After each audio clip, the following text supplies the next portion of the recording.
سلام دوستان، من لونامی هستم. به کانال یوتیوب من خیلی خوش اومدید. بریم که این 10 تا چین خفن و کاربردی رو بهتون آموزش بدم. چین اول ما چین یک طرفه است که به صورت چپ و راستی میتونیم طراحیش کنیم و به این صورت طراحی میکنیم. بعد خطای پرتابی از سرش به سمت بالا پرتاب میکنیم و بعد رو هم گرد پارچه نشون میدیم تا کارمون طبیعی به نظر برسه. چین دوممون هم همون یک طرفه است ولی با فاصله باز و پیلی‌های درشت‌تر. به این صورت رو هم گرد مشخص میکنیم بازم که طبیعی باشه کارمون.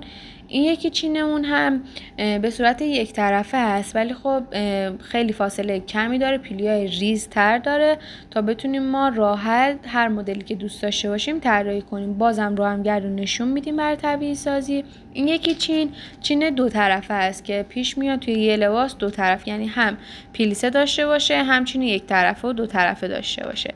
و این چینمون هم که پیلیسه هستش، خیلی کاربردیه برای دامنها یا برای یک سری از قسمت‌های لباس و به همین صورت طراحیش میکنیم. این چین پرده یا حلزونی بهش میگم. به صورت اوریب خطامون رو میکشیم و به صورت پرتابی به سمت بالا و بازم رو هم گرد رو نشون میدیم. اینجا ویدیو رو آروم کردم تا هر جا که خواستید بتونید اسکرین بگیرید. چنل منو سابسکرایب کنید که کلی ویدیو خفن تو راهه.